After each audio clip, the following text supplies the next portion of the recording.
All right, Fighter Share Report. We're here at the Coliseum in St. Petersburg with the PBC on FS1 with the champ. Maryland stand up, Baltimore stand up. Right. Caesar stand up. DMV, baby, the whole DMV. Look, I ain't even worried about DC in Virginia. I'm claiming Maryland right here. Right. This is Mr. Gary Russell Jr. Right. Thank you, champ. It's a pleasure having you, man. Look, who wants you right now? None of us. Nobody in the featherweight division wants me. I'm one of the most feared fighters in the smaller divisions. No one wants to compete against me. None of the managers or promoters wants to put their fighters in the ring against Mr. Gary Russell Jr. It's just not a smart business move. When you're looking at the concept of business, it's not a smart business move to put all my eggs in this basket with Mr. Russell, because I know where it's going to go.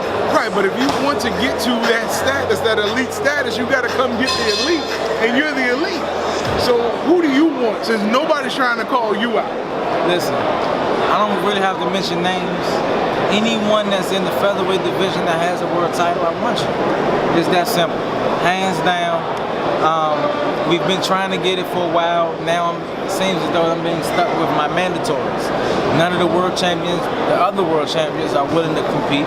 They're continuing to recycle fights to keep everybody away from Mr. Gary Russell Jr. But it has to come to an end at some point. So let me ask you, are they trying to force you to get out of the division and go up? Listen, it doesn't matter. As long as I got this strap, I guess I'm gonna be the gatekeeper. Can't nobody come down this street no more as long as I got it. Point blank period. So they're happy just being paper champions, because they don't want to come unified.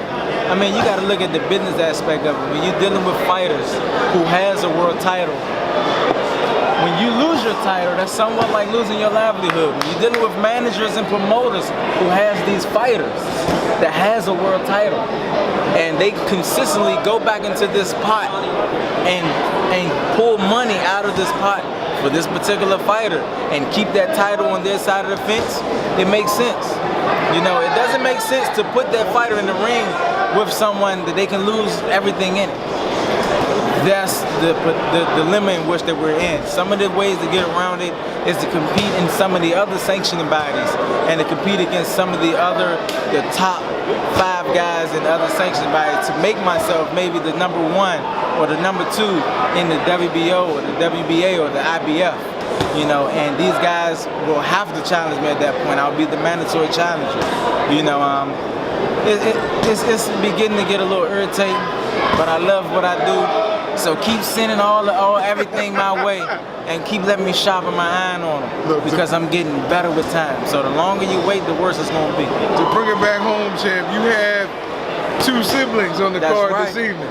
That's right. You want to show some love? You said we got a first round and a second round knockout. Yes, man. Gary Antoine Russell, who was the 2016 Olympian, who was treated completely unfairly in the Olympic Games in Rio. He's now 3-0 as a professional.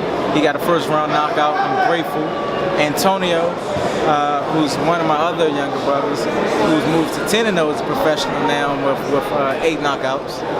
I'm grateful, especially dealing with younger fighters. As individuals, we get to a certain point in our life where though we want to have our own identity, we want to have our own manhood, we want to do things on our own.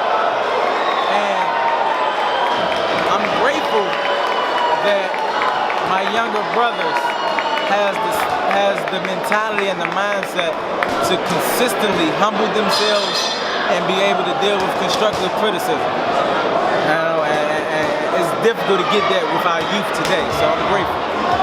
All right, now I gotta turn to a serious subject. What's up? You are from Maryland. That's right.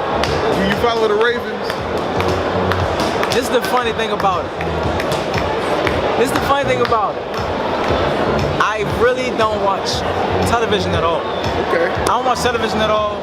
I feel as though that technology has took us so far away from the roots of what we really are as individuals, as people. So my family, my wife, my children, we really don't watch television that much. So it comes off a little bit sarcastic when the commentators ask me about other fighters, and I tell them I haven't seen them fight. It's not a thing of me going at the fighters. The fact I just don't watch the sport. I don't watch boxing. I really don't watch TV. Anybody dealing with the hometown, if it's the Baltimore Ravens, or if it's the Redskins, or if it's a fellow fighter that's from the area, it's a no-brainer who I'm pulling for. I'm always pulling for the home team. Always. Well, we want you to make a plea since you are Mr. Maryland right now, Mr. DMV. That's right. Make a plea for them to fire the offensive coordinator. They'll listen to you, man. They'll listen to you. But I'm gonna try my best, man. I'm gonna try my best as the home team. Hopefully, they can do something to change the odds in their favor. You know, so we represent each other, man. We putting the city on the map one day at a time. And so I'm grateful for that as well, man. Well, Champ, we thank you for your time. We're gonna let you get back to this main event. That's right. Mr. right. Get it right, MR right. period, That's Gary right. Russell Jr. We look forward to following you. Still, man, we look forward to your next fight. Whenever they get the guts to put a strap up. Honestly, we're trying to stay a little more active within the next following year. We want to get something in relatively soon in the beginning of the year, late January, maybe early February. And the WBC already sanctioned the mandatory with me and Jojo Diaz basically in May. So we want to do something to stay active. Hopefully we can get something in February and you'll see us right back in action in May. Fighter Share Nation. That's right. This is the man. That's right. They can't beat him. Stay tuned. Mr. Gary Russell Jr. Stay tuned, baby.